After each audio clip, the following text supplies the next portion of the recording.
Hey, it's Brian McArthur from DesignMyMedicare. We're looking forward to speaking with you. I record these videos to send out to you prior to our initial meeting because um, probably about 80% of what we cover in an initial meeting is a gentle introduction to Medicare. And I want to give you the opportunity to start that part of the meeting sooner. You don't have to, but if you do, you'll probably be well prepared and our meeting will go probably a bit faster and we can cover more topics more succinctly. So, number one, almost certainly you're coming to us by way of your full service financial advisor. That's always been the audience that we serve at Design My Medicare. And it's very important to us that any interaction that you have with us at Design My Medicare um, reflects positively on your full service financial advisor. That's a close second priority. The first priority is to make sure that we get you all the information that you need to know about Medicare so that you can make the best decision for you. If you allow me to generalize, if you're a client of your financial advisor, you've probably been a good saver because you kind of need to be a good saver to be a client of your financial advisor.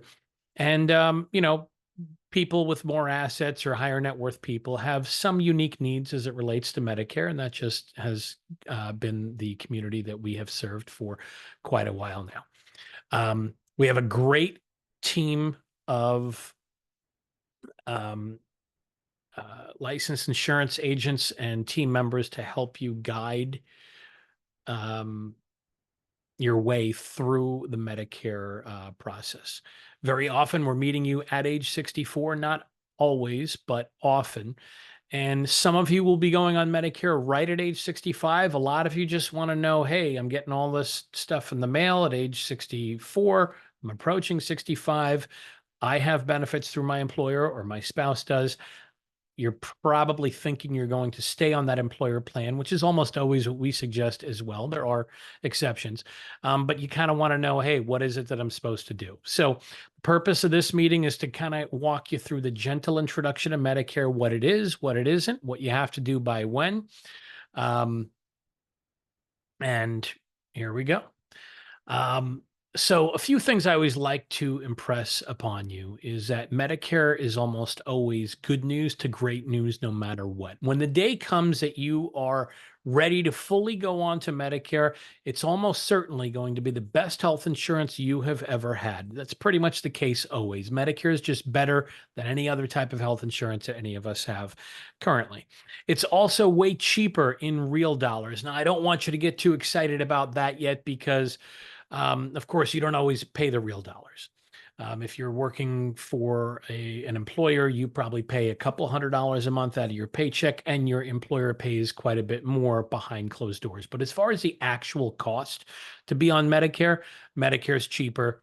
It just depends on how much you're paying of your current health insurance relative to Medicare, where you'll be paying for all of it. But the other thing I always like to point out, because I will post this on YouTube, if you click on the gear icon um, that you'll see somewhere around here, if you click on that and you click on playback speed, you can choose to speed this up to 1.25 times the actual pace that I'm recording, or 1.5 if you're feeling really ambitious. You can also slow it down if you like. All right. So Medicare is good news to great news virtually always. Out of all the alphabet soup that you see and hear about Medicare, I'd like you to think of a full Medicare package as checking four boxes. You want to think of a full Medicare package as Part A, Part B, Part C, Part D. Okay. You check all four of those boxes, you're off to the races. It's a full Medicare package. Parts A and B come from the government. Part C and D come from insurance companies. So that's the first line in the sand I want you to just kind of draw in your mind. A and B from the government, C and D from insurance companies. Okay. Part A becomes your new benefits for inside the hospital. I'm going to pivot to a screen that I can share on occasion here. So, Part A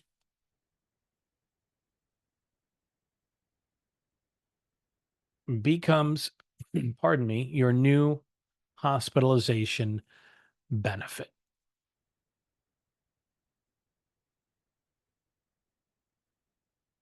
Okay. Rather than bore you to tears with all the insurance vernacular and what Part A does and does not cover, I would just think of it this way. Part A pays for room and board, food and beverage at the worst resort you've ever been to. Okay. It's the cost of the hospital bed, the four walls, the crummy food, the nurses who I hope are nice to you. So those are Part A expenses. You'll notice Part B helps pay for doctor's visits and outpatient care. I would just look at it this way. Part B pays for how your doctors get paid and everyone who supports your doctor. So essentially, every medical bill in your life is really a Part B bill. Part A only shows up if you're lying in a hospital bed. So Part B is where all the action or activity or risk is. Okay. So once you have parts A and B together, and when the time comes, you might apply for those at the same time. You might apply for part A at age 65 and part B later in life. But we will guide you through how to apply for parts A and B. You do that through the Social Security Administration. It's not terribly difficult, but you're still dealing with the government. There's certainly a right and wrong way to do it. And as a client of your financial advisor or the person, whoever introduced you to us, it's just very important to us that you get it done right the first time. Okay. So parts A and B come from the government. Once you have your card with part A and B on it, just like on that slide, so I'll go back to.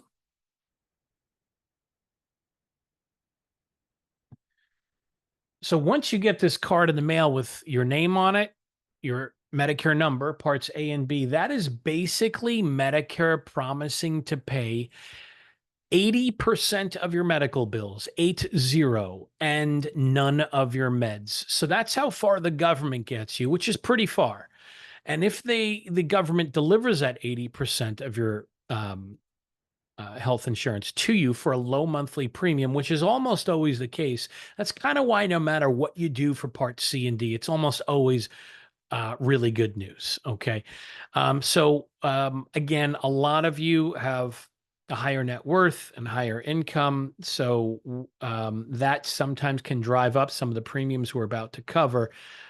So there's room for optimism, but we'll go down this rabbit hole a little bit so that you know what to expect if your income is high by Medicare standards, which a lot of the people who we serve tend to be in that situation, either temporarily or permanently. Okay. So before we move on to part C and D, let's chat about the cost of parts A and B. Okay. Part A has no monthly premium. Now, I would say it's free, but that's terribly unfair to a hardworking person like yourself because you paid for it your whole life out of your paycheck. Okay. So no monthly premium for part A.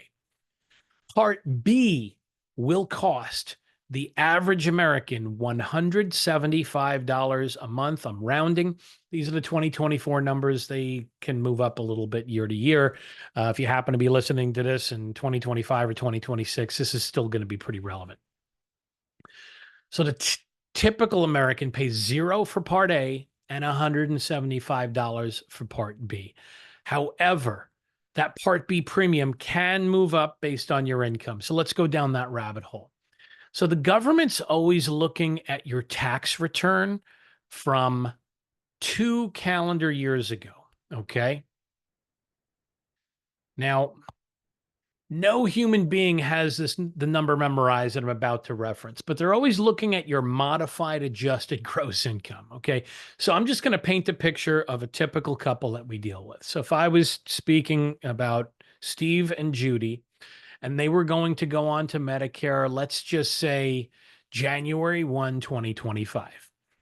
The first thing I would ask them, and I would tell them, Steve and Judy, just shooting from the hip is okay. But if you were to think back to 2023, 2 years prior to 2025, when you're going on to Medicare, would you guess that your modified adjusted gross income was over or under 206,000?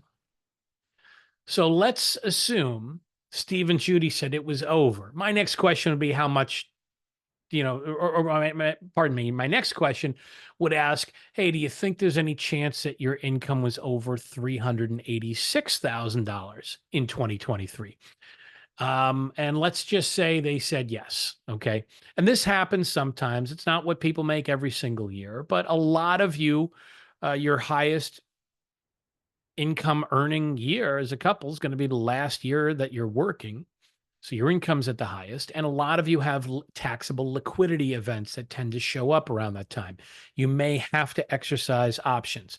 You may be selling some or all of a business for a capital gain.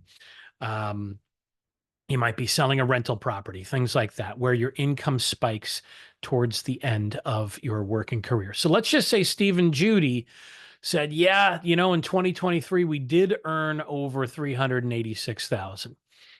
And they said it was probably around 450,000.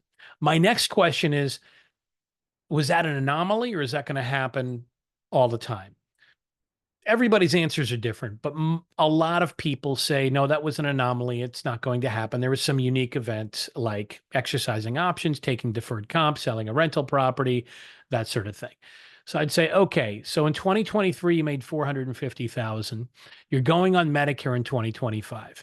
Do you have any more liquidity events coming up? And let's just say they said no. And I'd say, okay, if you were to think about 2025, now we're just talking kind of steady Eddie income in retirement that you and your financial advisor have in your financial plan. Do you think it'll be under 206,000? A lot of people say yes. Even people with very strong balance sheets would say, yeah, we're going to earn under 206,000. So this is the way this would work.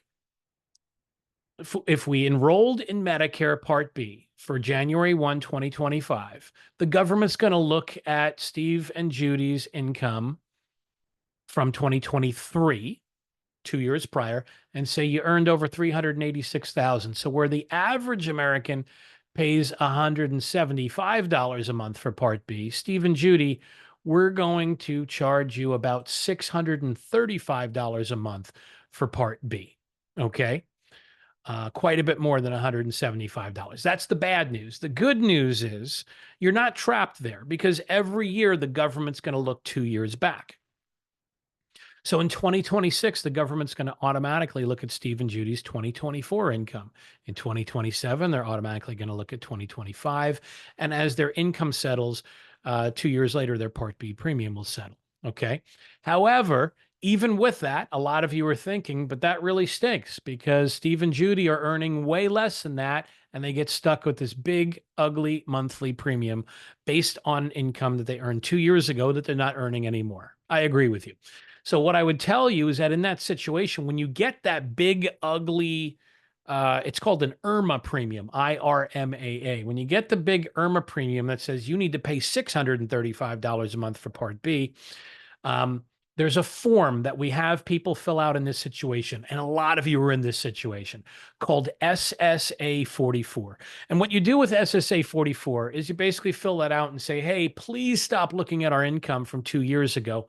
We don't earn that much anymore. We had a life-changing event, which is Steve or Judy stopped working. That's pretty easy to document. And then you would make a good faith estimate on Form SSA 44 on what you thought your 2025 modified adjusted gross income would be. In Steve and Judy's case, let's say it was $180,000. Well, that's less than the $206,000. So the government's actually very reasonable about allowing you to appeal your way out of this big, ugly premium. They're the government. They're clunky. If you don't tell them anything, they're going to look back 2 years. But if you have a qualifying life-changing event, which is almost always work stoppage, they're very reasonable about allowing you to get out of that big, ugly premium prematurely, which would mean Steve and Judy in 2025 would actually just pay the $175 a month. They're just going to have to do a little bit of paperwork in order to get there. Okay. We deal with this all the time. Sometimes I wonder if we deal with this dynamic more than any other Medicare agency in the country.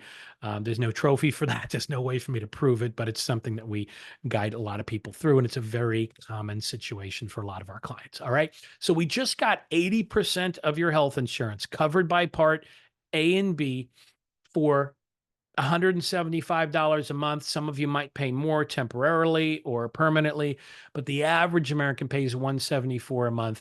And you did see, I'm sure when you looked at that chart, there's a bunch of income tiers in between. So the reality for you, you might pay $175, you might pay $635, you might pay something in the middle. If there's an opportunity to appeal our way out of it prematurely, we will always identify that, and we're very proactive about doing that because It's a lot of money if you don't. Okay. So in general, 80% of your health insurance, parts A and B, $175 a month. Okay. From there, as we look at part C and D, remember that's when insurance companies come into play.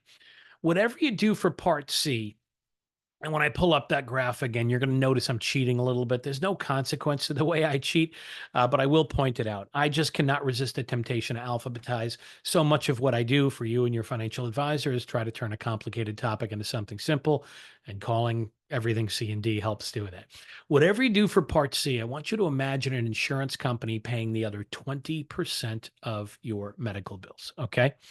So that's what Part C will do through an insurance company. Sorry about the shake.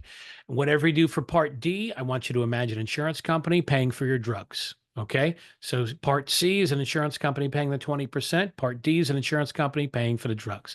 Now, what I'd like you to do is imagine a fork in the road, two different paths to Part C and D. And I'll share the screen again.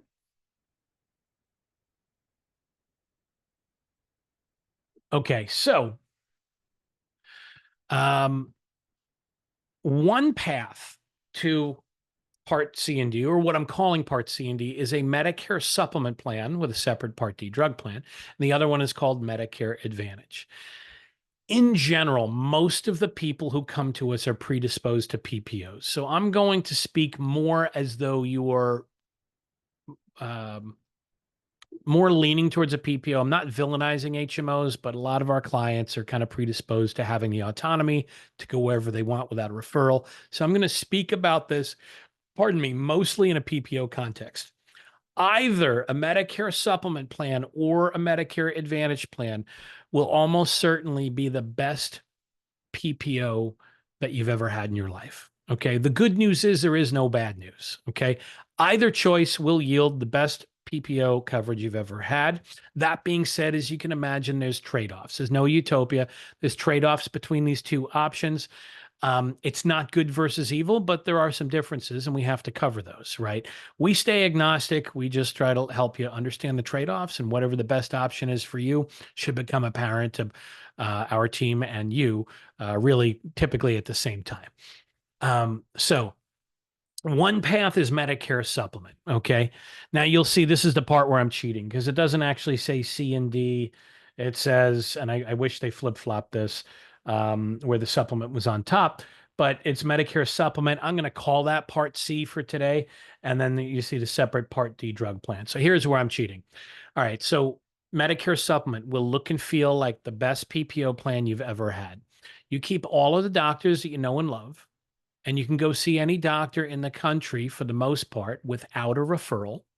So a Medicare supplement plan won't ever say PPO, but it feels exactly like a PPO because you don't need a referral to go anywhere. That's what you're used to if you are used to PPO coverage. So you can go anywhere you want in the country without a referral. What's unique to a Medicare supplement plan is that there's also no networks. Well, when there's no networks, you can't go out of network. If you can't go out of network, you cannot get a bigger bill at medical group A versus medical group B.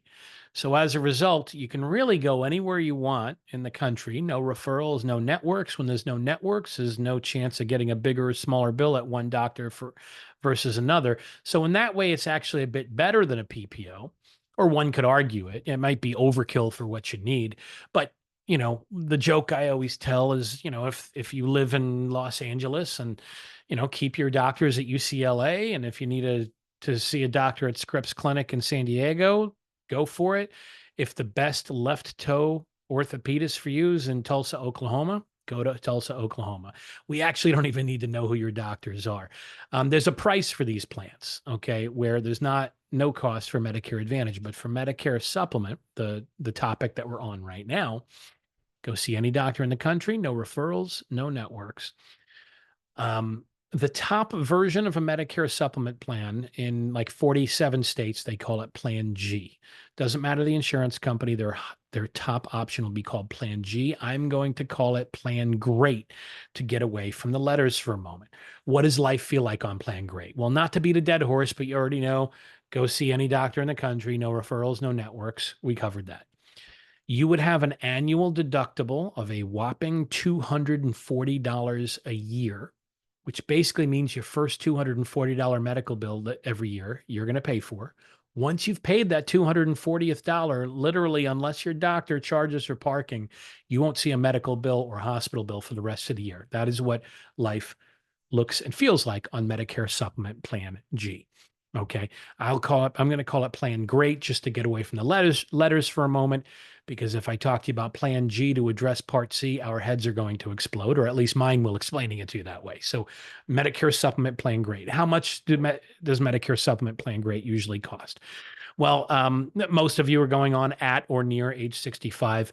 In most parts of the country, Medicare Supplement Plan Great is running, you know, $150 to $170 a month. It just depends on the county that you're in and the insurance companies that are competitive. I'm going to say that's pretty accurate for most states at age 65. Ironically, California is usually right in there, or on the lower side. As expensive it is to live in California, there's a lot of people, so that actually gives economies of scale and keeps the insurance premiums from a Medicare standpoint a bit more manageable. A couple of states like, Minnesota, the state of Washington, New York, Florida, you can see Medicare supplement prices 50 to 100% more than that. Okay. But outside of those four states, I'm going to say age 65, $150 to $170 a month is about the norm.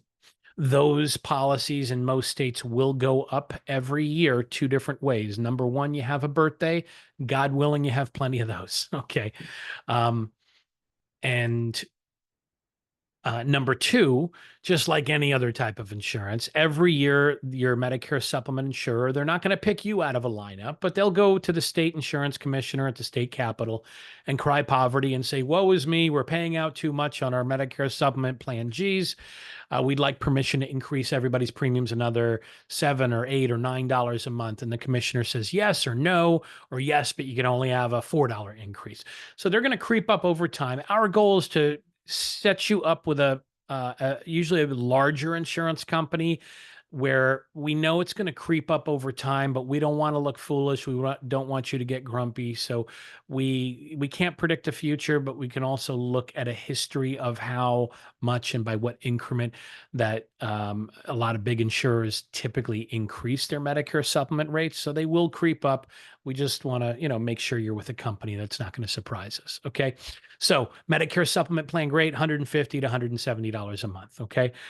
Right next to a Medicare supplement plan, great, which is the top option. It's not the only option. So I want you to know there are other options, but I just give you plan G as kind of a bookend.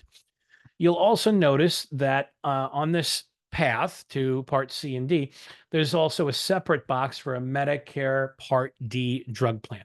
So when you buy a Medicare supplement, you have to buy a Part D drug plan that runs right alongside of it. It's a separate policy. It doesn't have to be the same company. Oftentimes it's not. There's a lot of volatility in this space. The average sustainable monthly premium on a Part D drug plan used to be about $30 a month. Now there's plans that are $5 and $105. Cheap doesn't necessarily mean bad. Expensive doesn't necessarily mean good. We care about monthly premiums, as I'm sure you do as well. What we really care about is monthly premiums plus the copays on the medications that you're taking, because we want to focus on the real dollars that come out of your pocket. Because the monthly premiums being high or low, that alone doesn't really tell us a whole lot. So if a low monthly premium plan makes sense for you, it'll be because the low monthly premium plus the copays on your meds all add together to a favorable amount. Okay. Now, the Inflation Reduction Act is getting phased in January 2025. And in the interest of time, I'm just going to tell you the average monthly premium on a Part D drug plan, just as quickly as I told you, $30 a month, is probably going to be about $60 a month moving forward. It's just a function of the legislation. That legislation is going to help people who are on really expensive medications, but pretty much everybody who's not, which is most of you, are going to wind up paying for it. I'm not saying it's good or bad. I'm just telling you the result of that legislation. So to recap where we are so far, before we go any further, Remember, Part A, no monthly premium. Part B, $175 a month, depends on your income. We'll try to appeal that down if we can. All right. This path to Part C and D was called Medicare Supplement, about 100, let's say $160 a month for Plan Great to check the Part C box. Okay. And let's say $60 a month for the Part D drug plan. So that's 220 and 175. Should have been more prepared for this. So $395 a month. Let's call that as robust as it gets, as expensive as it gets, not the only option. A couple things you might add on to that. It would be dental insurance. Pretty much any dental plan you'd want these days, about $55 to $60 a month. Vision insurance kind of stinks no matter what, but if you like vision insurance, figure $17, $18 a month. Additionally, as robust as a Medicare supplement plan is, there is a couple different things it doesn't cover. And what I mean by that is, while you don't see a medical bill on beyond that $240 deductible on Plan G, when people do get big, life-changing diagnoses, cancer is probably the best example. There's a lot of costs that you incur that have nothing to do with medical expenses. So depending on your state, sometimes we have cancer indemnity policies, hospitalization, heart attack and stroke, or cancer, heart attack and stroke policies that just make sure that if you do find yourself in a major health event or you get some really crummy diagnosis, it kind of just drops a bunch of liquidity in your lap. Kind of what we find is clients going through that. Um, you know, there's so many costs, especially associated with cancer, that have nothing to do with health insurance. So, transportation, paying for you to get care, or if you need a companion, um, walking dogs, taking care of homes. And most of our clients don't want to be negotiating or think too hard. They just want to get that type of care and those needs met ASAP. And usually having an extra 20 or 25 or 30 or $40,000 kind of dropped in your lap as a result of a health event like that is helpful for that. Some of you don't need it because you've got an abundant amount of liquidity. Others of you may want it because you might be a good saver, but you don't do that well with, 4 and 5 figure surprise bills. So those are options for many of you in certain states. Additionally, before we move on from this, I always encourage our team to remind you, and if you're speaking to me, I remind you, the topic that tends to come up around the same time as Medicare, if you have not addressed it already with your full service financial advisor, is long-term care. If you're looking at long-term care insurance at age 65, the menu of options is thinner. It's not nothing, but the options were more abundant maybe at 55 than they would be at 65. Additionally, it can be a bit more expensive. That doesn't mean that you should not have that conversation with your full service financial advisor. But again, depending on the state, if you discuss long-term care planning with your financial advisor, and one or both of you conclude that either there's not good options for you, I'm not saying there won't be, or there are options, but it's just very expensive to buy at age 65, I guess that's a way of saying it's very possible you might decide that it would have been better to buy it at age 55. But if you didn't, you didn't. So that leaves you kind of self-insuring. Now, some of you have a lot of liquidity and you can afford to self-insure. You won't like it, but you could afford it. Right next to you are other people who are still good savers, but are worried about long-term care and they're reluctantly self-insuring. If that's you, where you don't have long-term care insurance, but it's not because you feel that you have such an abundance of you have assets, but you don't feel like you have an abundance of assets to handle an extended long-term care event, and you're worried about what that would do to your portfolio, your legacy. Depending on the state, spoiler alert, not California, not Florida. If the state touches Canada, it's not available. New England, not available. tri-state area, not available. Pretty much everywhere else it is available. But there are short-term home care policies. Most long-term care events start at home. 80% of them. I would look into long-term care insurance first, but if you or your financial advisor decide that it's just not viable because it's too expensive, or long-term care policies also ask quite a bit of questions. And if you or your financial advisor determine that you're worried that you wouldn't get qualified, we do have short-term home care policies that'll cover you with up to like $4,500 a month for care at home for up to 6 months. So I'll leave it at that just to let you know that's a topic that tends to come up. The motto there is that a short-term care policy, a short-term home care policy is better than a no-term care policy if you did not buy or cannot buy long-term care policies. Okay.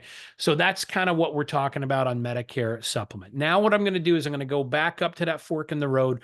We're going to travel down the only other path to Part C and D. Remember, that's called Medicare Advantage. I'll bring up the screen a little bit again. Okay. So this is the real Part C and D. Okay. So you see, this is the other path to Part C and D. Now, here's the way I'm going to explain Medicare Advantage. Medicare Advantage, again, for the most part, we would only look at these if there was an abundance of PPO plans in your county. And these days, there's a lot of PPO plans. So some of you are okay with an HMO. That's fine. I'm just speaking to the masses. Most of the people that we speak to are predisposed to PPO. So the very first thing you notice with the Medicare Advantage plan is almost always it has no monthly premium. Okay. So Medicare Supplement felt like the best PPO you'd ever have, and it had a monthly premium. Medicare Advantage would also feel like the best PPO you've ever had. Some differences. No monthly premium. No monthly premium does not mean it's crummy coverage when it comes to Medicare. What's happening with Medicare Advantage is that the government is paying the insurance company to take over all the responsibility and run your Medicare benefits for you. Okay. Why would you do this? So as a result, the insurance company is getting paid from the government, which is why you have no monthly premium. And the government pays the insurance companies very, very well, which is why, even though you pay no monthly premium, still probably going to be the best PPO you've ever had. Okay, so typical Medicare Advantage plan, no monthly premium, no deductible, very modest fixed dollar copays. The primary care doctor could be $0, could be $20. Specialist could be $20, maybe $40. Labs are often $0. A diagnostic test and procedure could be $0 to $40. Most Medicare Advantage plans have an annual out-of-pocket maximum of $5,000, $6,000, or $7,000 a year. But unlike your current health insurance, it's very difficult to reach a maximum out-of-pocket limit on a Medicare Advantage plan because the coverage is so good. Remember, no deductible, so that's not going to get you to the max out-of-pocket. Virtually everything has that predictable fixed dollar copay. Like I said, maybe $0 for primary doctor, let's say $40 for a specialist, labs $0, diagnostic test or procedure $40. If you were hospitalized overnight, the plan might charge you $250 to $400 a night, which is not nothing, but they cap that at day 4, day 5, day 6. So even if it was $400 a night for 6 nights, you'd pay $2,400 for that hospital stay. But even if you were hospitalized for 16 nights, you still pay $2,400.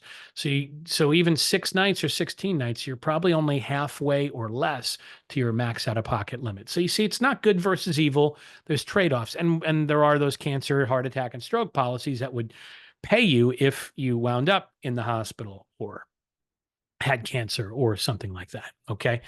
So Medicare Advantage plans, you'll notice, are just one policy. You're buying one policy to address Part C and D. It's all wrapped up into one package. It covers the 20%. It also takes over the 80% risk from Medicare, and Medicare pays the insurance company to do that, which again is why you have no monthly premium. The drug coverage is built into that. And the other thing you'll notice at the bottom is that Medicare Advantage plans often throw in a lot of extra benefits that you would not expect. Why do they do that? Again, they're getting paid by the government. The government watches what they do with the money. If the government, if the insurance company can provide you your coverage that's at least or even better than what Medicare would have done, at a lower cost than what Medicare pays them. They have to do something. They have to spend like 85% of the money they get from the government on you. So as a result, if you think of the Joe Namath commercials and JJ Walker, dental, vision, those sort of things, those are real because the insurance companies have to spend like 85% of the money that the government gives them on you somehow. So a typical Medicare Advantage plan will have enough of a vision benefit that you can resist the temptation to buy vision insurance.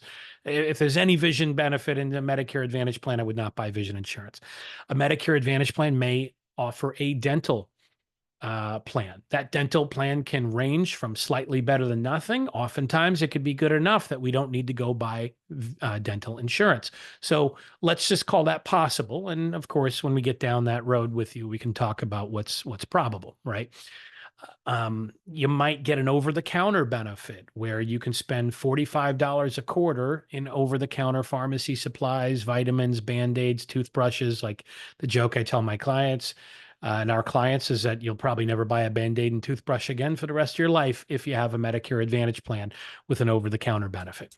Medicare Supplement and Medicare Advantage, almost every single one will come with a free gym membership. It sounds altruistic, but you line up 100 people just like you, and you give them all free gym memberships. The people who go to the gym probably run up lower medical bills, and the people who don't go to the gym, so they give you a free gym membership. It's in the insurance company's best interest to make sure that you're exercising and healthy because they'll pay less in medical claims. Okay. So you can see it's not good versus evil. Okay. One of them you pay every month on the Medicare supplement. You just don't have a lot of bills when you go to the doctor, and you don't have networks. That's really the advantage or uniqueness to Medicare supplement. The other one, you have no monthly premium. You just pay modest fixed dollar copays as you go. Okay.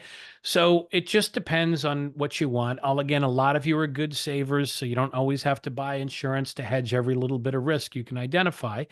So you can pay for the Medicare supplement, even if you don't go to the doctor, but you're paying that monthly premium every single year. But again, you've got the autonomy to go anywhere you want, no networks, or you can retain those dollars and do a Medicare Advantage plan, pay no monthly premium, still going to be the best PPO you've ever had.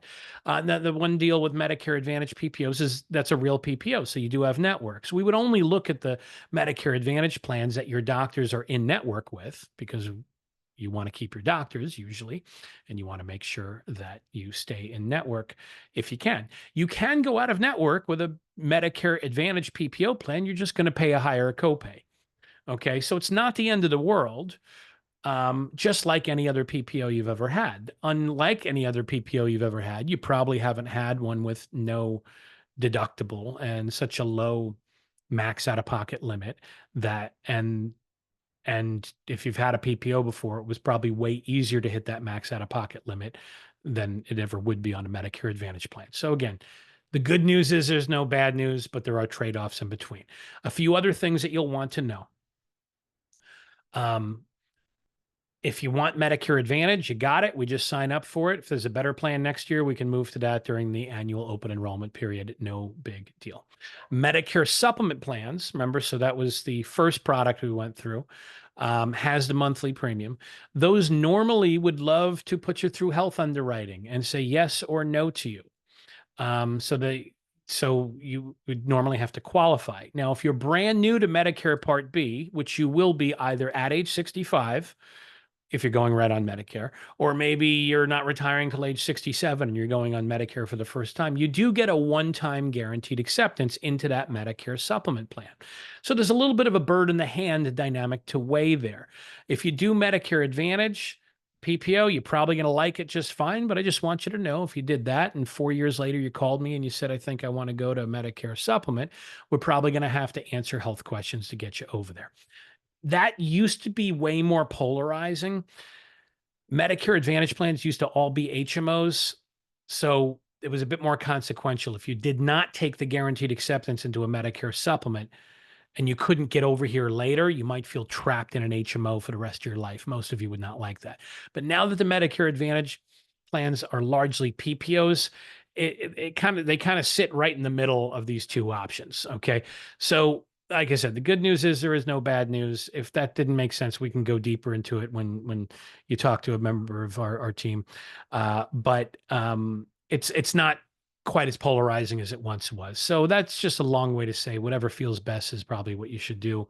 If you do Medicare Advantage to start, and the health questions to get over to Medicare supplement are not awful, but there are ways that they could, decline you. But again, as long as you have a PPO Medicare Advantage plan, I've observed that people feel like they don't have to weigh that guaranteed acceptance into the Medicare supplement that costs more nearly as heavily as they used to. Okay.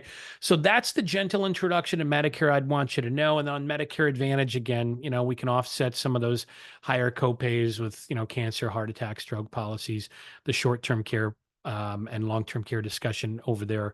I still suggest you have the long-term care discussion with your financial advisor. If you don't come up with any solutions, we can talk to you about short-term care. Okay. So what if you've been listening politely? You are turning age 65 and you say, okay, well, Brian, you turned a complicated topic into something simple. That's kind of what we hope we accomplish. However, I'm going to stay on my employer health coverage or my spouse's employer health coverage. What am I supposed to do? Okay, so in most cases, if your employer coverage doesn't cost you a whole lot, and it's decent coverage, we're going to suggest you just stay on the company plan. That's kind of what most people do. If you're a business owner paying through the nose, because the business owner pays all of the actual cost of health insurance, you'll be doing cartwheels to go on Medicare at age 65. But let's just say for most of you, you or your spouse work for a company. You pay $200 to $300 a month out of yours or your spouse's paycheck to ensure each of you it's decent coverage. I would just say most people would probably stay on the company plan. Even if that's what you're thinking you're going to do, you're still wondering and wishing you could ask me right now, Brian, aren't I supposed to do something at age 64? And the answer is yes. So what you're supposed to do at age 64 is you're supposed to apply for Part A no matter what. Remember, Part A has no monthly premiums to hospitalization benefit. There's also no late enrollment penalty, so it doesn't really matter that much whether you do it or not, but you are supposed to. We find the biggest incentive to helping you enroll in Part A at age 65, even if you're going to stay on the company, your employer plan, is honestly you feeling like you can't be accused of doing nothing at age 65. And that's a pretty powerful motivator for a lot of people. So I would say our best advice for most people is set up an account on ssa.gov, set up an appointment with us in about 7 or 8 minutes. We'll show you how to log into ssa.gov and apply for just Part A. Okay. And once you get your Medicare card in that situation with just Part A on it, you'll hand it to your employer or your spouse's employer. They'll make a note of it. Nobody's going to throw you a party or anything like that. But if you're ever hospitalized, they would make a note that you have Part A because Part A might pay some of the hospital bills. And then you just work until it stops being fun, or your spouse works until it stops being fun. And once you're about 90 days out from needing Medicare to start, that's when we can sign you up for or help you enroll in Part B. Once you have A and B, so you're either going on A and B right at age 65, we guide you on how to do that 90 days prior, or at age 65, we're putting you on Part A. And then a couple of years later, you come back to us because you or your spouse are ready to retire. Then we'll sign up for Part B. And once you have your Medicare card with your name on it, your Medicare number, Parts A and B on it, now we can choose a Medicare supplement or Medicare Advantage plan. Okay. So that's the way that works. The only exception to enrolling in Part A while you're staying on the employer plan is if you are in a high deductible plan at work, and you or your spouse are contributing on your behalf into a health savings account. If you signed up for Part A, they're going to stop allowing you to make employee contributions. And we find that most people at 64 or 65, if you're contributing to a health savings account, you're usually pretty enthusiastic about that. You're probably already maxing your 401k. contributions. You're probably a high income earner. You get clobbered in taxes. If you can't find tax shelters, most people want to keep contributing to those HSAs. So in those cases, we just tell you don't do anything. We'll do part A down the road. Again, there's no consequences of kicking the can down the road. But if you're not contributing to an HSA and you're going to stay on the company plan, our most prudent advice is enroll in part A. We're at the 40-minute mark, which is about how long this would take if I was saying it to you during our meeting. A couple other topics we can chat about maybe during our meeting. Dental insurance, does it make sense? The answer is definitely maybe. It just kind of depends on a couple different factors. If your dentist is in network, there's some meat on the bone. If your dentist is out of network, we usually tell you to save your money. So I'm going to leave that here. And typically our operations staff typically sends you some forms to fill out ahead of our meeting so that we can collect some information so we're well prepared to make good use of the meeting. So that is all I would want to know about Medicare if I were you at this point. So look forward to meeting with you. Again, it could be me, could be some of our great staff members. And we look forward to getting you the results that you need and making sure this whole thing is also reflecting well on the person who was kind enough to introduce you to us. Okay. The website is DesignMyMedicare.com. And we'll also put the Facebook page in there. We do a lot of communicating to people via that medium as well. And when and if you get to the point where you see a Google review link, 5-star Google reviews really do matter. If you're inclined to leave one with some comments and the more things you mention about Medicare or your financial advisor or, Brian or Alex or Jen or Hansel, Google pays attention to all that stuff. So in a way that I never could. Thank you for taking the time to get this part of the meeting scheduled early, and we look forward to speaking to you soon.